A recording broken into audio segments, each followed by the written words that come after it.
On the phone with us right now is Alan Jernigan. He's a member of ALEC Commerce, Insurance, and Economic Development Task Force with some great news about Florida employment. Alan, how you doing? I'm doing well. Thanks for having me. So tell us all about it. I hear we rank very high in worker freedom, in right to work state, and we're doing pretty good here, eh? Yeah, doing fantastic. So ALEC just released a new report titled States That Work, a Labor Policy Roadmap Across America. And this report looks at 10 ALEC model policies focused on worker freedom across all 50 states, seeing what states have done, what they haven't. And Florida finished number 5 in our new ranking, which is great news for the state of Florida. Who's number 1? Number 1 is Arizona. Really? That's interesting. That is interesting. Yeah. That's where everybody leaving California will go to Arizona. That's true. Or that's Texas. True. Is Texas above Florida as well or below? It is below. Oh. That's weird about it because you hear all the strife and stuff going on. My little brother owns a bike shop out there in Phoenix. Yeah. But he seems to be doing pretty well. So things are going okay. He doesn't have a problem. What does that mean for Florida moving forward? Well, it means that Florida is a desirable place for people to want to come and work and for businesses to set up shop so they can find great workers that want to help them out. I mean, they've really prioritized kind of the worker freedom and flexibility, giving them the most options to pursue their American dream, which really makes it a place that people want to work and spend their lives. And what all goes into these grading systems?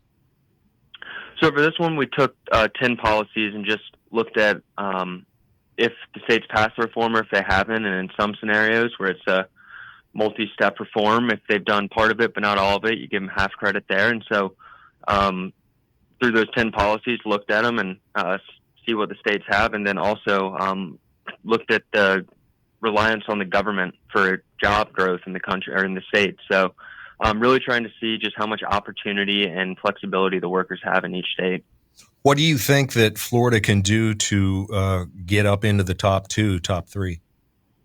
Well, one opportunity is looking at recent policy that's passed in 2 of the bordering states, Georgia and Alabama, which ties, it basically says that any company that receives state economic incentives must protect their workers' private information and hold any unionization election through a secret ballot election, which is just allows them to vote in private without the fear of retaliation. How has unionization here in Florida been going? Has it been dropping? I mean, we hear private sector unionization is dropping. It seems those nefarious government unions seem to be the bane of our existence these days. Yeah, just looking at some of the numbers. So across the country, Florida has the 7th lowest private sector union membership as the percentage of the workforce, and public sector, as you mentioned, is a little bit higher at 22nd. 22nd. Well, all right. Who's the worst? Who's the bottom feeders in this particular survey here? So the bottom 5 states are kind of just going in reverse order are Alaska, Massachusetts, Oregon, New York, and Connecticut. Wow. Alaska. Why? I think they're in a unique situation geographically, which definitely kind of plays into it. And they just haven't gotten a lot of the really good pro-worker freedom policies passed in the state. That hasn't been a huge priority for the state. And as a result, they're number 50. Well, Lisa Murkowski, need I say more? But Oregon, you can definitely understand why Oregon. I mean, Oregon is just it's all right there on the West Coast. Almost the rest of the state is like, can we get rid of Portland? Right. Yeah. But and New York, you can understand that as well. Connecticut was because that's more of a commuter state, really, isn't it? I believe so. But there's also a lot of business and just kind of businesses set up in Connecticut, the people that live in Connecticut. But it is an interesting kind of thing when you look at the Northeast, and then you have Oregon and Alaska as kind of some key places that are really lacking a lot of good pro-worker policy. Washington State, my home state, seems to be going to hell in a handbasket. Where do they rank in this list? Washington definitely struggled a little bit compared to where a lot of the other states are. I am grabbing the full list right now. But yeah, Washington's an interesting one. Is having the highest minimum wage in the country at $16.66, which can really kind of limit some entry-level jobs. And as we saw with the California, when they raised the fast food minimum wage, immediately saw drops in employment. Yeah, I mean, people don't seem to realize basic economics. When you jump up the minimum wage, you're going to increase the overall economy.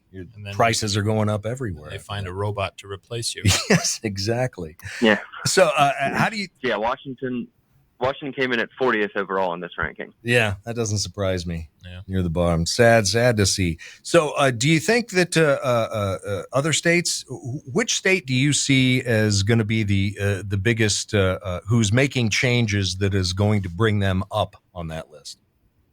When you're looking at some states, like just earlier this year, West Virginia bringing some occupational licensing reform, the universal recognition, so allowing out-of-state workers to move to the state and have their licenses recognized without having to completely restart their certification or education processes. Something as simple as that really opens the door for people to move in and then get contributing to the economy right away.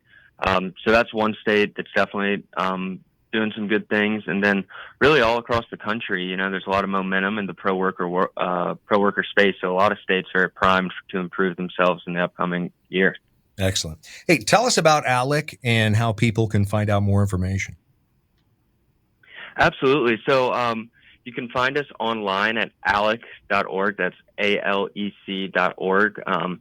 It stands for the American Legislative Exchange Council, and we are the largest nonpartisan voluntary membership organization of state legislators focused on the principles of limited government, free markets, and federalism. And it's at ALEC.com.org?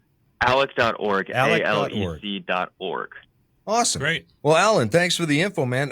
Good news for Florida. Yeah. And let's hope that we can do the right things to get up into the top 2 or 3. Yeah, That'd be like awesome. it's only getting better. Yeah. Alan Jernigan, thank you for your time, buddy. Thanks for having me.